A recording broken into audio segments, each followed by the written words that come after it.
The wedding was, by all appearances, flawless. White roses curled along the aisle in elegant spirals. A string quartet played soft notes in the corner, and everything shimmered in that curated perfection people pay a fortune for.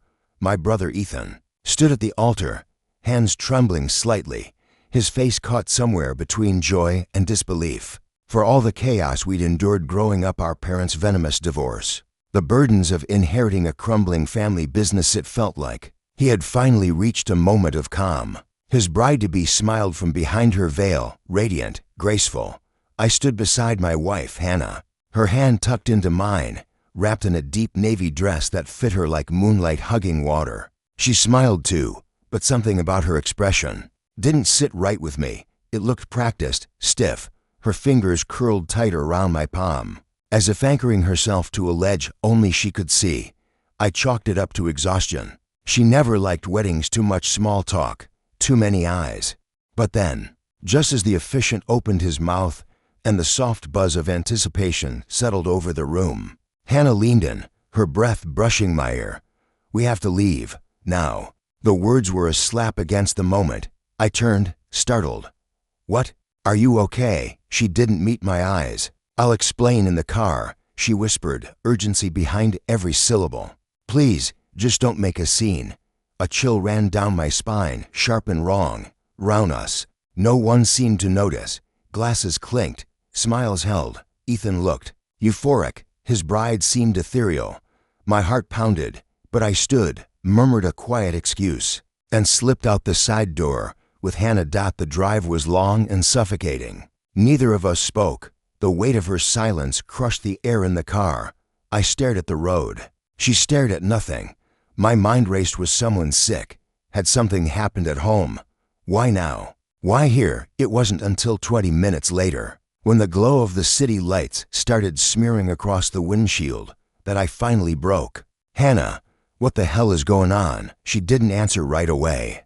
Then she let out a shuddering breath and turned to me, her eyes glassy, full of something that looked a lot like shame. "You really didn't notice, did you?" My hands tightened on the steering wheel. "Notice what?" She blinked back tears, her voice soft and raw. "You trust him. You always trusted him." My chest tightened. "Hannah, what are you trying to say?" She finally met my gaze, and it hit me like ice water. The look of someone about to unravel something unspeakable. That wedding wasn't just a celebration. It was a farewell to everything you believed was real. The words barely left her lips before the truth shattered everything. "I've been sleeping with Ethan." I felt my pulse seize. A dense, crashing silence filled the car. My first instinct was disbelief, a bad joke, a fever dream, but her face didn't waver. Pale, ashamed, drenched in guilt, I let out a stunned, bitter laugh. "What? I didn't know how to tell you," she said, voice trembling. "I didn't want to ruin everything."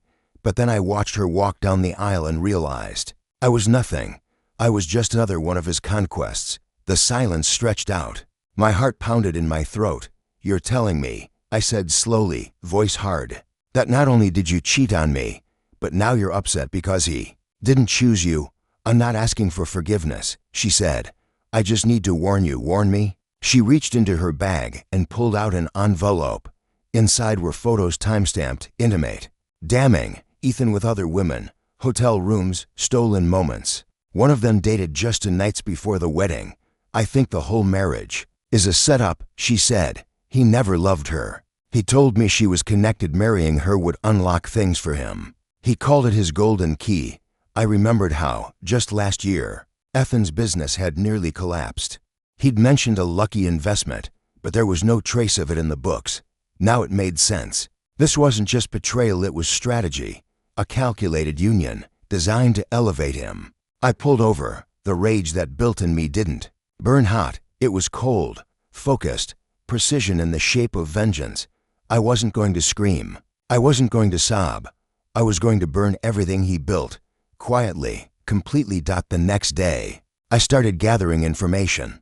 Not just what Hannah had given me. I didn't trust her word alone, but solid, verifiable proof. I reached out to James, an old college friend who now ran a cybersecurity firm. He owed me a favor.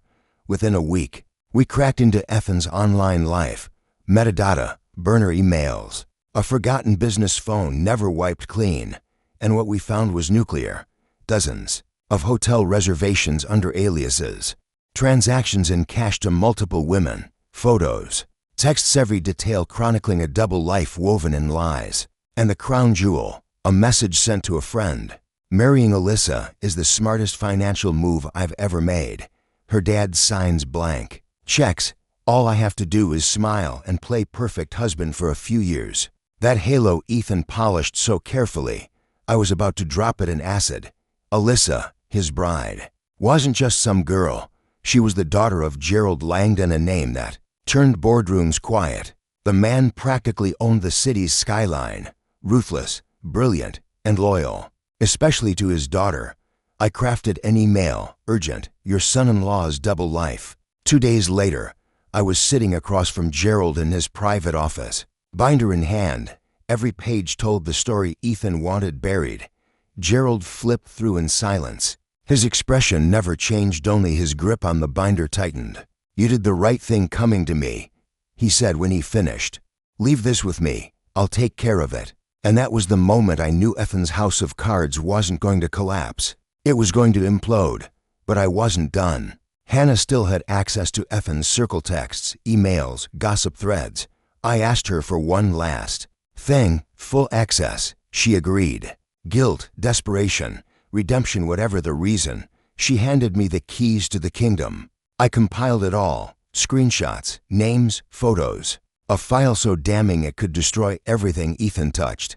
And then came the perfect opportunity, Ethan's post-wedding business gala, a celebration of his new beginning and the merger between his company and Gerald's empire. The irony was delicious. At 10:14 p.m., during dessert, I struck. With the help of a well-compensated event technician, the ballroom's projector flared to life. First, a photo of Ethan with one of his mistresses. Then, screenshots. You're better in bed than Alyssa. Her dad's wallet makes this marriage worth it. Gasps echoed. Gerald stopped mid-speech. Alyssa stood frozen. And I wasn't even in the room. I watched from across the street in a quiet hotel bar, the ballroom clearly visible through floor-to-ceiling windows. I watched Ethan get shoved by his new bride into the dessert table. I watched security drag him out. I watched Gerald walk off stage, his jaw clenched. Within 12 hours, the merger was dead. Alyssa filed for annulment, citing fraud. Ethan's company stock plummeted. News of the scandal swept through blogs, business pages, social media. Ethan tried to spin it, tried to recover, but no one bought it, and I wasn't done. Gerald sent me a note, no return address, just the Langdon family crest. You expose what I refuse to see.